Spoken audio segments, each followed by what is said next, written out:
మిత్రులారా, రాహుల్ గాంధీకి కొంచెం నోటి దురుసు బాగానే ఉన్నది. ఎందుకంటే గతంలో కూడా విదేశాలలో పోయినప్పుడు భారతీయ జనతా పార్టీ గురించి, మన ప్రధానమంత్రి నరేంద్ర మోడీ గారి గురించి, మన ఆచార వ్యవహారాల గురించి చాలా తప్పుగా మాట్లాడాడు. అయితే ముఖ్యంగా ఈ మధ్యకాలంలో అమెరికా పోయిండు మనోడు రాహుల్ గాంధీ. అమెరికా పోయి అక్కడ బ్రౌన్ యూనివర్సిటీ అని ఉంటుంది. ఆ బ్రౌన్ యూనివర్సిటీలో Watson institute for international and public affairs కార్యక్రమంలో మాట్లాడుకుంటే ఏంటంటే అక్కడ అడిగిన ప్రశ్నకు శ్రీరాముడి గురించి ఏం చెప్పిండంటే ఇది ఒక కల్పిత పాత్ర అనే విధంగా శ్రీరాముని గురించి అభివర్ణించాడు. And you go back 3000 years, Buddha, Guru Nanak, Basava in Karnataka, Narayana Guru in Kerala, Phule, Gandhi, Ambedkar ji. You see, all are mythological figures.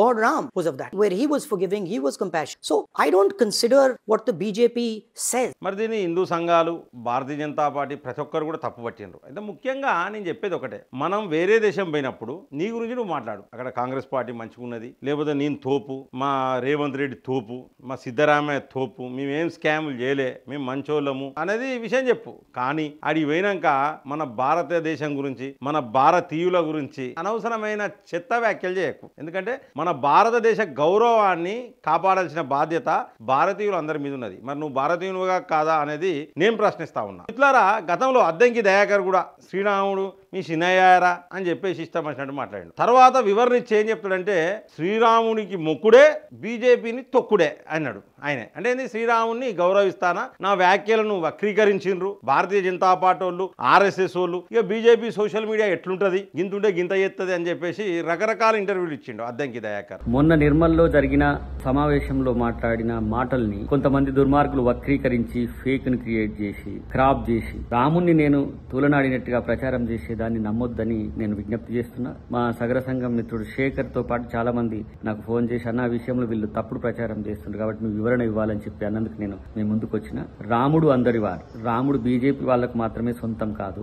అదే విషయాన్ని నేను చెప్పిన దాంట్లో చాలా స్పష్టంగా రాముణ్ణి మొక్కుడే బీజేపీని తొక్కుడే అన్న దాన్ని. మరి అద్దంకి దయాకరు శ్రీరాముడిని మొక్కుతా అంటాడు, శ్రీరాముడు ఉండడనే అంటాడు. మళ్ళా గతంలో శ్రీరాముడు మీ చిన్నయారా, సీత మీ చిన్నవనారా అని మాట్లాడిన అద్దంకి దయాకరు క్లియర్ గా చెప్తా ఉన్నాడు, శ్రీరాముడు ఉన్నట్టుగానే చెప్తాండి ఆయన. మరి నువ్వు కల్పిత పాత్ర అనేది వివరణిస్తాంటివి. అంటే మీ కాంగ్రెస్ వాళ్ళకు హిందువుల మీద పడేడుచుడు, లేకపోతే ఈ దేశం మీద పడేడుచుడు. ఈ దేశం మంచుకుంటే మీ కాంగ్రెస్ కు కళ్ళు చల్లగా ఉండయా నేను ప్రశ్నిస్తా ఉన్నా. ఎప్పుడు చూసినా మిత్రులారా ఏదో ఒకటి హిందువుల మీదనే, కేవలం హిందువులు అంటే వీళ్ళకి ఎందుకు ఇష్టం ఉండదు అనేది నాకు అర్థం కాదు. ఈ మాట అంటే ఏంటిదంటే వీళ్ళు హిందువులను క్యాప్చర్ చేసుకుంటారు భారతీయ జనతా పార్టీ వాళ్ళు అని చెప్పేసి మళ్ళీ ఇదొక స్టోరీ స్టార్ట్ చేస్తారు. ఎలక్షన్లు వచ్చినప్పుడు మాత్రం సనాతన ధర్మం గుర్తుకొస్తుంది, హిందూ ముస్లిం బాయి బాయ్ అంటారు, హిందువులకు మంచి ప్రిఫరెన్స్ ఇస్తారు. ఎన్నికలు వచ్చినప్పుడే నేనైతే వాస్తవం చెప్తున్నా. పాకిస్తాన్ అంటే ప్రేమ నాకు ఉండద్దా అని ఒక ఎగ్జాంపుల్ తీసుకొని చెప్పినా అని ఒక వార్తలలో పెట్టిండు అద్దంకి దయాకర్. ఒక ఇంటర్వ్యూలో నాకు పాకిస్తాన్ అంటే నాకెందుకు ప్రేమ ఉండద్దు అని ఎగ్జాంపుల్ గా చెప్పిండు. ప్రేమ ఉంటది అని చెప్పాలి, ఎందుకు ఉండద్దు అన్నాడు. ఓకే, నేను క్లియర్ గా చెప్తున్నా. అది ఎప్పుడు మనకు పాకిస్తాన్ ప్రేమిస్తాడు అని చెప్పినప్పుడు జరిగినంత టీంలన్నీ వచ్చి చేయని ఇప్పుడు ఎందుకు మరి ఆ కామెంట్స్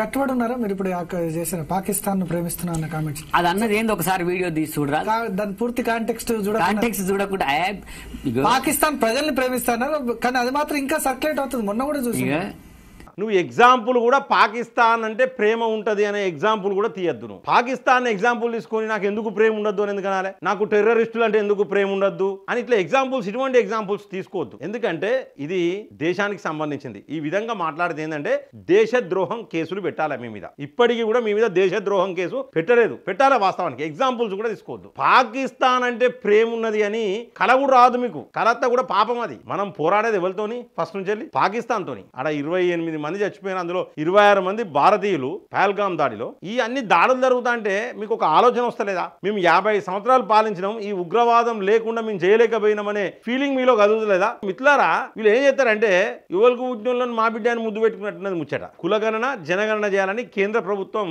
ప్రకటన చేయగానే వీడికొచ్చి బుక్క గులాలు చల్లుకున్నారు, కుంకుమలు చల్లుకున్నారు, పెద్దగా బొట్లు పెట్టుకున్నారు, డీజేలు పెట్టుకొని డ్యాన్సులు చేసారు. మరి కేంద్రం ప్రకటిస్తే మీరెందుకు? మేమే చేసినామని రాహుల్ గాంధీకి పాలాభిషేకం, రేవంత్ రెడ్డికి పాలాభిషేకం చేసి తీర్మార్ డ్యాన్సులు చేసారు. ఒక్కసారి ఆలోచించండి. ఇక తర్వాత కొంతమంది మీడియాటి భయపడని మళ్ళా అరే కులగణన అలాగే జనగణన చేస్తే దాన్ని కూడా తప్పు తీసిరు కొంతమంది. భారతదేశం ఈ కులాలద్దు ఏమద్దు, హిందూ మతం అందరం హిందువులందరం ఒక్కటే, మనందరం ఒక్కటే అని అన్నది. మళ్ళీ కులగణన ఎట్లా చేస్తుంది, మళ్ళీ అది తప్పు ఇస్తారు. ప్రజలకు ఏది ఇష్టమో ఏది నీడో ఆ పరిస్థితులను బట్టి ఏదైనా కూడా నిర్ణయం అనేది తీసుకుంటది. దాన్ని కూడా తప్పు తీస్తారు. మళ్ళీ కులగణన అంటే కూడా తప్పు తీస్తారు. మిత్రులారా నేను ఒక మాట చెప్తున్నా, ఈ కాంగ్రెస్ ఎప్పుడు చూసినా కాంగ్రెస్ ఏంటంటే హిందువుల మీద పడేస్తుంది. మీరు ఎక్కడన్నా చూసుకోర్రి హిందువుల మీదనే. ఎందుకంటే ఎగ్జాంపుల్ చెప్తున్నా, ఇక్కడ కాంగ్రెస్ ప్రభుత్వం ఉన్నది. మొన్న బీసీలలో తీసుకొచ్చేసిర్రు, ముస్లిం బీసీలట హిందూ బీసీలట, వాళ్ళని తీసుకొచ్చాట మన దాంట్లో ఇస్తారు. వాళ్ళకు ప్రత్యేకమైన రిజర్వేషన్ ఉన్నది కదా, ముస్లింలకు ప్రత్యేకమైన రిజర్వేషన్ ఉన్నది కదా, మళ్ళీ మన దాంట్లో తీసుకొచ్చేసేందుకు వాళ్ళే 10% ఉన్నారన్నారు. అంటే రేపు పొద్దుగాల వాళ్ళకే మళ్ళీ ప్రిఫరెన్స్. ఇదంతా కూడా